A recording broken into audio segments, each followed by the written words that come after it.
I died before I was given life. This, in my eyes, is not an autobiography. This is more of an autopsy report. All of this is just a well-documented and detailed review of all my illness, mental frustration, and physical anguish. Follow along as I tell of all the tears and smiles and fallen hopes. May 7th, 1989 is far from the day that all of this actually began. In reality, my life was all written out when my mother, Mariluz Cruz Perez, married my biological father, Raul Ayala. To this day, I'm not quite sure when they got married. The only thing that I'm certain of is that my mother was 16 when it occurred. My father, Raul, was a drug junkie. After a few months of marriage, my mother ended up pregnant with my older brother, Carlos Raul Ayala Cruz. The tale of how he got his name is very simple. My biological father had a brother called Carlos, and months before my brother was born, he was run over by a car and killed. Because of all the drugs that my biological father had taken, my brother was born with many different complications. For one, he was premature. His size and lack of developed immune system left him vulnerable to all different types of illness. Miraculously, he made it through, and after 1 year, he had a little sister coming along the way, and then Maria Ayala Cruz. Again, there were complications at birth. My mother almost bled to death from the second C-section she was given, and so did my sister. Apparently, if there is a God, he keeps on smiling at my mother because they both made it through as well. By this time, my biological father had been in and out of jail. My mother was living in a lone house in the pueblos of Bayamon, Puerto Rico. Apparently, like my mother, my sister was being raised by her grandmother. Seems like an entire generation of children were raised that way. Finally, the day came where I was born. The end of the first week of my life might as well have been the beginning of the end for everything else. Months after my conception, my biological father left my mother. Seeking financial help and someone to help raise the children, my mother turned to an old friend, Orlando Erazo, the man that I came to recognize and call my father. He was madly in love with my mother, and whatever chance came for him to help out in any way, he took it. By the time I hit the age of 2, I began to gain consciousness. My first memory was being at my great-grandfather's funeral. I remember walking up to his casket and touching his pale dead hands. My great-grandmother was crying in the background and I couldn't fathom why. I guess it's just one of those things that you cannot explain until you have your first goldfish floating upside down in a fishbowl. Towards the end of that year, my father left for New York seeking a better life for himself and his family. About 6 months later, we found ourselves living in a shelter for a couple of weeks until we got settled into our apartment in the Bronx at 188th Street and Washington Avenue. Just thinking about that place makes me want to puke. I really don't remember early years that I lived there, and I'm not really sure if I'd like to remember them. The time eventually came that I hit 4, and I had certain craving for school. Never going to preschool, my mother decided that I should go to one. It was kind of a waste of time because they wouldn't accept me to any. Supposedly I already had all the skills necessary to be in the 1st grade, but I was never put into 1st grade ahead of time, so I got stuck in kindergarten in a school by the name of PS23. The teacher was a sweet, elderly Hispanic lady by the name of Mrs. Castro. She's actually one of the few teachers to pronounce my name correctly. I'm guessing it's the Spanish in her. Time flew by in those years, and nothing grand really happened. The only particular thing that I found to be odd was when my stepfather was out at work. My mother would rush me to the phone and say hello to my quote-unquote father. Some days I would question her about it, and she would just say that I found out in due time. Well, in my early 7th year of existence, I found myself in PS 159 for the 3rd grade. The teacher was also a sweet Hispanic lady. Her name was Mrs. Alicea. Later on, to my surprise, I found out that's my grandfather's last name. Well, anyway, this was the year that I tried to break away from a somewhat antisocial personality. Previously, I didn't get along with other kids, and my only methods of sharing with them was throwing building blocks at them to make sure they left me alone. Here's where I met my first friend, Ronald Cruz.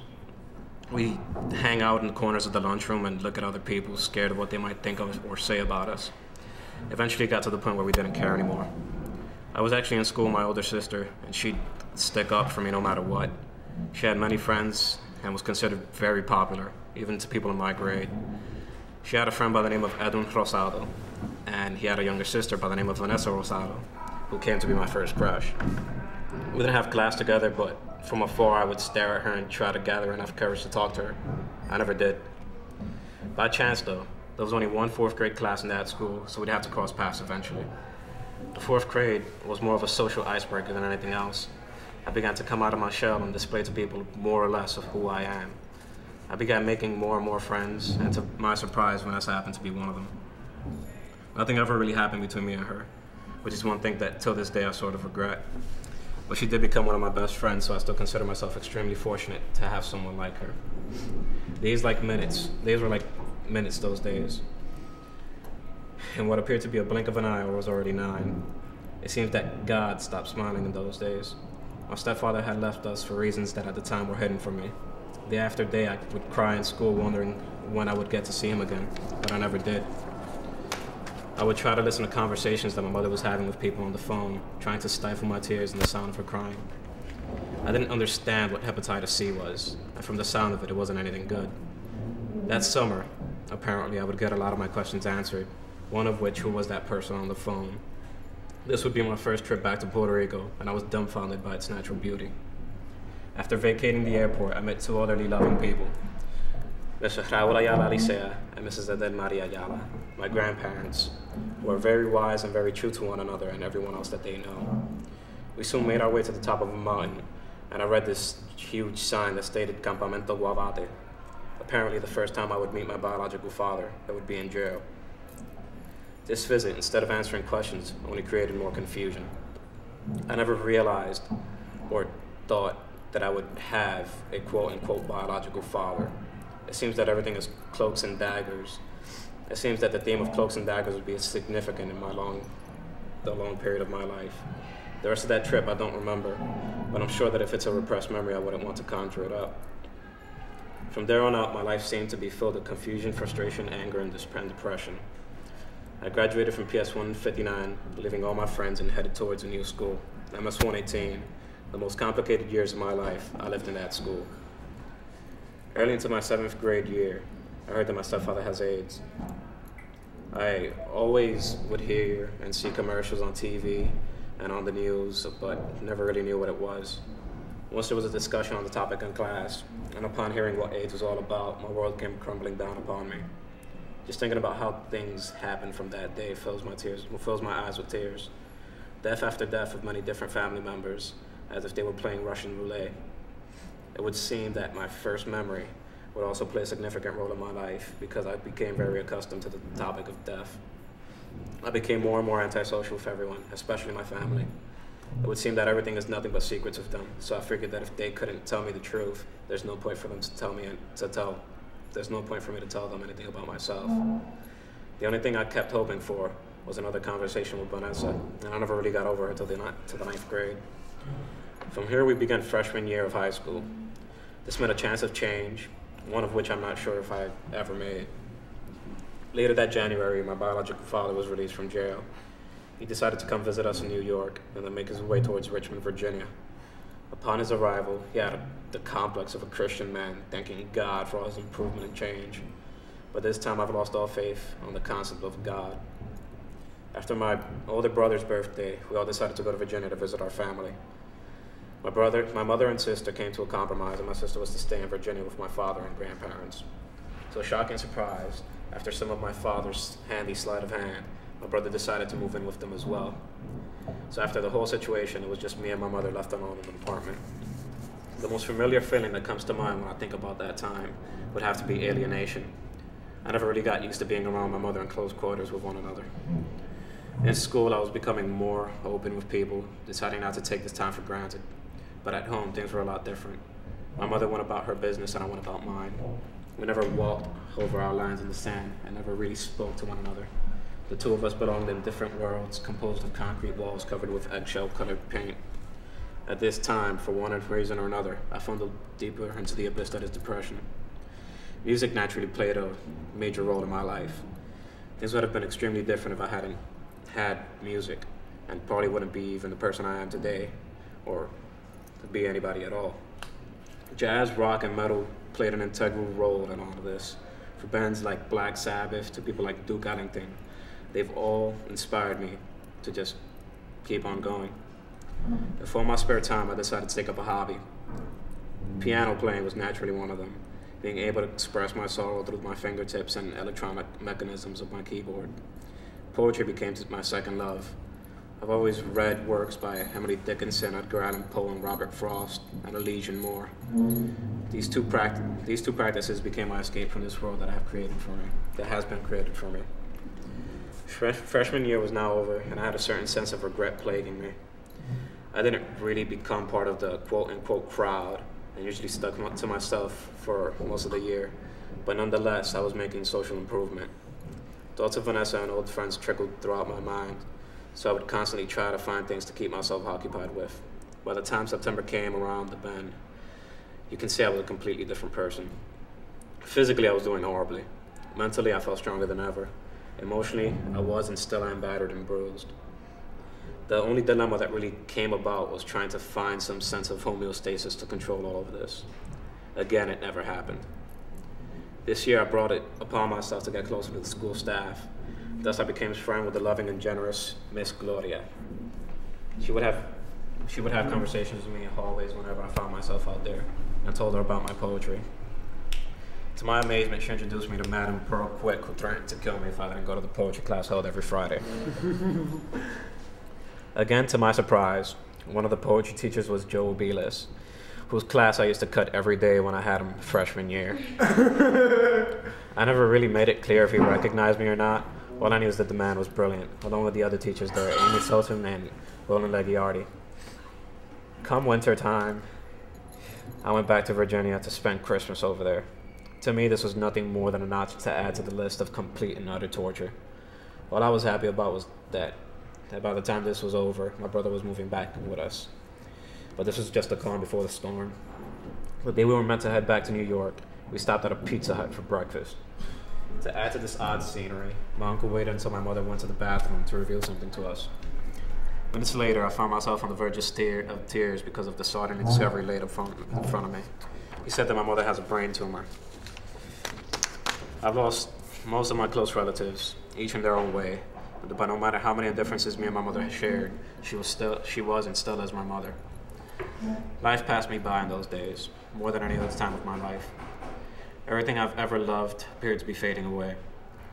Most days I spent alone in my room, dimly lit. Some days were better than others, but I sort of became attuned with nervous breakdowns. I wouldn't eat, and I would barely talk to anyone at all. The only remedy would be that one day in poetry class, but after relieving myself from that little sanctuary, I found myself back in a perpetual hell. Thoughts of my stepfather and his condition would flow in and out of my mind, and my mother's situation was just a cherry on the cake. I couldn't really stand all that pressure, and I started to blame myself for everything. I came to the conclusion that if I hadn't been born, my mother would still be married to Raul and would have never left her.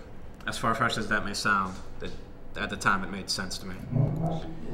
At the end of this year of high school, I found myself at a standstill. I really had no direction in my life anymore. I had no idea what it is that I wanted to do. One day, out of nowhere, I received a call from Colin Pohl, the music instructor of our school. He asked me if I would be interested in taking part of a college course during the summer called the Summer Jazz Institute. Having nothing else to do, I agreed. Spending most of my summer at York College in Jamaica, Queens is not all that bad. 5 college credits would easily find themselves quickly in my pocket. Again, fate, it would seem, has a cruel sense of humor. A newfound friend by the name of Jessie killed herself. She was one of the few people that I took comfort in talking to since Vanessa and I have parted ways. Finding this shook me to the core, but in many ways, destruction leads to creation. In the college course, there was a young girl by the name of Jade Wang. She knew nearly instantly that there was something wrong, and our friendship began. This was the basis of my first serious relationship with another person. It's funny how death can bring people together. We would enjoy that time that we had together every day till the time was over. This was the only ray of hope that I would get in the coming months. After some time together, we decided to give ourselves to each other, and that became my first intimate action that has happened in my life. Feeling rejuvenated and somewhat happier, I decided to take politics really seriously. From that moment until what I will most likely be my dying day, I've considered myself to be liberal no matter what the situation. My newfound aspiration for the truth made me knowledge-crazed and book-hungry. It got to the point where it cost me my relationship with Jade. As time passed, I felt eager to leave my home because it really wasn't a safe environment for me anymore. After certain events have taken place, I decided to leave my house and try to get emancipated. With the help of Amy and Joe, I found myself in the cozy office of a social worker by the name of Joan Fox. She, by far, has been one of the most helpful and caring people I have ever met. She guided me towards a nonprofit organization called The Door. After meeting with lawyers there, I soon found out that emancipation does not exist in the state of New York anymore. The only solution would be getting adopted by someone or throwing myself into foster care. Not having anyone to adopt me, and not wanting to owe the U.S. government anything, I eventually found myself back home. Things slowly progressed towards the better, but again I found myself in despondency. This time, it really wasn't for no particular reason, it just happened. I tried to remedy it with everything that I could use at my disposal, but to no avail. Frustration began to grow, lack of sleep began to kick in, and the infamous loss of appetite joined the party. Apparently every time something positive happened, it seems to be Apparently every time something positive happens, it's always overshadowed by the negative. But a new gleam of hope found its way into my heart, an old friend by the name of Santana Marie Rice. It seems that I'll never escape people with the middle name Marie. This is where I hit the current time period. Insomnia and lack of proper physical state is still in effect. The chance of having anemia and ulcers is sprouting its little head out of the water. And from here, it seems that things will only get better before they get worse. This report was not an easy one to write. Things that are too personal to reveal have been kept out because I'm just not ready to reveal those certain facts about myself towards the public. All of these memories and frustrations will be buried with my body. Nothing can erase the things that have already occurred. In the end, all of this just adds to the greater story that I will write in the future, 16 years from now and possibly 16 years from then. Life is what you make it to be it positive or negative. I have learned that people are people. We all come from the same things, and we are all interconnected. Our mind blinds us from seeing that truth, and our past experiences prevent us from being what we want to be. If ever I had the chance to abandon everything that has happened to me, I would, yet I wouldn't, for two reasons. One, it makes a hell of a story. Two, I would like people to learn from what I have gone through. I guess from here, it's just up to the reader to do with what I have shared.